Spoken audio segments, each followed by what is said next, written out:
ರಾಜ್ಯ ರಾಜಧಾನಿ ಬೆಂಗಳೂರಿನಲ್ಲಿ ಮತ್ತೆ ಮನೆ ಮಾಡಿದೆ ಡೆಂಘಿಯ ಆತಂಕ. 20 ದಿನದಲ್ಲೇ 1000ಕ್ಕೂ ಅಧಿಕ ಡೆಂಘಿ ಪ್ರಕರಣಗಳು ದಾಖಲಾಗಿವೆ. ಕಳೆದ ವರ್ಷಕ್ಕಿಂತ ಡೆಂಘಿ ಪಾಸಿಟಿವ್ ಪ್ರಕರಣ 40% ಹೆಚ್ಚಳ ಆಗಿದೆ. ಜನವರಿ 1ರಿಂದ ಜೂನ್ 20ರವರೆಗೆ ಬಿಬಿಎಂಪಿ ವ್ಯಾಪ್ತಿಯಲ್ಲಿ 2457 ಪ್ರಕರಣಗಳು ವರದಿಯಾಗಿವೆ. ಡೆಂಗಿ ಹೆಚ್ಚಾಗ್ತಾ ಇದ್ದ ಹಾಗೆ ಆರೋಗ್ಯ ಇಲಾಖೆ ಅಲರ್ಟ್ ಘೋಷಿಸಿದೆ. ಎಲ್ಲರೂ ಎಚ್ಚರವಾಗಿರಿ ಎನ್ನುವಂತಹ ಸೂಚನೆಯನ್ನ ತಮ್ಮ ಇಲಾಖೆಯ ಸಿಬ್ಬಂದಿಗಳಿಗೆ ನೀಡಿದೆ. ಜಾಸ್ತಿ ಆಗ್ತಾ ಇದೆ. ಯಾಕೆ ಈಗ ಜಾಸ್ತಿ ಆಗ್ತಾ ಇದೆ ಅಂತ, ಈ ವರ್ಷ ತುಂಬ ಪ್ರಖರವಾದ ಬೇಸಿಗೆ ಕಾಲ ಇತ್ತು. ಅದರಲ್ಲಿ ಸೊಳ್ಳೆಗಳು ಹುಟ್ಕೊಳ್ಳಿಕ್ಕೆ ಅವಕಾಶ ಇರಲಿಲ್ಲ. ಬರೀ ಸೊಳ್ಳೆಗಳೇ ಅಲ್ಲ, ಮನುಷ್ಯರಿಗೆ ಆ ಬೇಸಿಗೆಯನ್ನು ತಡೀಲಿಕ್ಕೆ ಕಷ್ಟ ಇತ್ತು. ಅದೇ ಬೇಸಿಗೆ ಹೋಗಿ ಮಳೆಗಾಲ ಆರಂಭ ಆಗ್ತಾ ಇದ್ದ ಹಾಗೆ ಎಲ್ಲ ಕಡೆ ನಿಂತ ನೀರು ಅಲ್ಲಲ್ಲಿ ಶೇಖರಣೆಗೊಳ್ತದೆ. ಅದರಲ್ಲಿ ಆ ಸೊಳ್ಳೆಗಳು ಹುಟ್ಕೊಳ್ಳಿಕ್ಕೆ ಭಾಳ ಸುಲಭ ಆಗ್ತದೆ. ಯಾಕೆಂತೇಳಿ ಡೆಂಗು ಫೀವರು ಸೊಳ್ಳೆಗಳ ಮೂಲಕ ಹರಡುವಂಥ ಒಂದು ಕಾಯಿಲೆ. ರಾತ್ರಿ ಹೊತ್ತಿನಲ್ಲಿ ಸಾಮಾನ್ಯವಾಗಿ ಇದು ಸೊಳ್ಳೆ ಕಡಿಯುವುದಿಲ್ಲ, ಹಾಗಾಗಿ ಅದರಿಂದ ಜ್ವರ ಬರೋದಿಲ್ಲ. ಆ ಹೊತ್ತಿನಲ್ಲಿ ಬೆಳಗಿನ ಈ 2 ಹೊತ್ತು, ಬೆಳಗ್ಗೆ ಮತ್ತು ಸಂಜೆಯ ಹೊತ್ತಿನಲ್ಲಿ ಹೆಚ್ಚು ನಾವು ಕೇರ್ಫುಲ್ ಆಗಿರಬೇಕಾದ್ದು. ಸೊಳ್ಳೆ ಬರದಾಗೆ ಒಂದು ಮಾಸ್ಕಿಟೋ ರಿಪ್ಲೆಂಟನ್ನು ಹಚ್ಕೊಂಡ್ರೆ ನಮ್ಮ ದೇಹದ ಹತ್ರ ಬರೋದಿಲ್ಲ.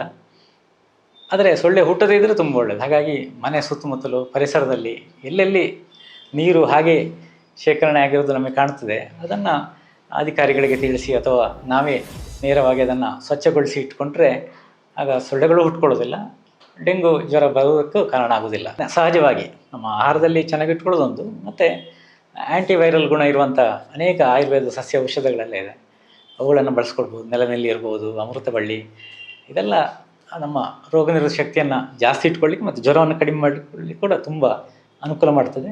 ಅವುಗಳನ್ನೆಲ್ಲ ಹೆಚ್ಚು ಬಳಸ್ಕೊಳ್ಬೋದು. ಇತ್ತೀಚೆಗೆ ಬೆಂಗಳೂರು ನಗರದಲ್ಲಿ ಒಂದು 15 ದಿನದಿಂದ ಮಳೆ ಹೆಚ್ಚಾಗಿ ಬರ್ತಾ ಇತ್ತು. ಸಾಮಾನ್ಯವಾಗಿ ಈ ಮಳೆಗಾಲದಲ್ಲಿ, ಈ ಮಾನ್ಸೂನ್ ಮಳೆಗಾಲದಲ್ಲಿ ಡೆಂಗು ಹೆಚ್ಚಾಗುವ ಸಾಧ್ಯತೆಗಳಿರ್ತದೆ. ಆ ರೀತಿ ನಾನು ಕೆಲವು ಟಿ ವಿಯಲ್ಲಿ ಮಾಧ್ಯಮದಲ್ಲಿ ನೋಡಿದಾಗ ಡೆಂಗು ಹೆಚ್ಚಾಗಿದೆ ಅಂತ ಕೇಳಿದ್ರು. ಆದರೆ ನಮ್ಮ ಹಾಸ್ಪಿಟ್ಲಲ್ಲಿ ರೋಗಿಗಳು ಜ್ವರಕ್ಕೋಸ್ಕರ ಬಂದು ತಪಾಸಣೆಗೊಳ್ಳೋರು ಹೊರರೋಗಿ ವಿಭಾಗದಲ್ಲಿ ಒಂದು 10ರಿಂದ 15% ಜಾಸ್ತಿ ಆಗಿದ್ದಾರೆ. ಅವನ್ನೆಲ್ಲ ನಮ್ಮ ವೈದ್ಯರು ತಪಾಸಣೆ ಮಾಡ್ತಾ ಇದ್ದಾರೆ. ಎಲ್ಲರೂ ಮೆಜಾರಿಟಿ ವೈರಲ್ ಫೀವರ್ ಅನ್ನೋ ಕಾಯಿಲೆಗೆ ಬರ್ತಾ ಇದ್ದಾರೆ. ಅದರಲ್ಲಿ ಒಂದು ವಾರದಲ್ಲಿ ಒಂದು 5, 6, 10 ಕೇಸ್ ಒಳಗೆ ಡೆಂಗು ಪಾಸಿಟಿವ್ ಬರ್ತಾ ಇದ್ದಾವೆ. ಈಗಲೂ ಕೂಡ ಒಂದು 5, 6 ಕೇಸ್ ಇದೆ, ದಾಖಲಾಗಿದ್ದಾರೆ. ಯಾರಿಗೂ ಏನು ತೊಂದರೆ ಆಗಿಲ್ಲ. ಅವರು ಸೂಕ್ತ ಚಿಕಿತ್ಸೆ ಪಡೆದು ಆಸ್ಪತ್ರೆಯಿಂದ ಬಿಡುಗಡೆಗೊಳ್ತಾ ಇದ್ದಾರೆ. ಆದ್ದರಿಂದ ಏನು ಹೇಳ್ತೀವಿ, ನಾವು ಯಾವುದೇ ಜ್ವರದ ರೋಗಿಗಳು ಬಂದರೆ ಅವ್ರನ್ನ ಡೆಂಗು ಟೆಸ್ಟ್ ಮಾಡಿ, ಒಳರೋಗಿ ದಾಖಲೆ ಹೊರಗೆ ಟೆಸ್ಟ್ ಮಾಡಿ ಏನಿದೆ ನೋಡಿ ಮಾಡ್ತೇವೆ. ಅದು ಪ್ಲೇಟ್ಲೆಟ್ಸು, ಬಿಳಿ ರಕ್ತಗಳನ್ನ ಕಡಿಮೆ ಇರ್ಬೋದು, ಡೆಂಗು ಪಾಸಿಟಿವ್ ಬಂದಿರ್ಬೋದು, ಸೂಕ್ತ ಚಿಕಿತ್ಸೆ ಕೊಟ್ಟು ನಾವು ಕಳಿಸ್ತಾ ಇದ್ದೀವಿ. ಅದೇ ರೀತಿ ನಾವು ಅವ್ರಿಗೆ ಡೆಂಗುನ ಮನೆಯಲ್ಲಿ ಅವರ ಮನೆ ಸುತ್ತಮುತ್ತ ಹೇಗೆ ತಡೆಗಟ್ಟು ಅನ್ನೋದ್ರ ಬಗ್ಗೆ ತಿಳುವಳಿಕೆ ಕೂಡ ನೀಡ್ತಾ ಇದ್ದೇವೆ.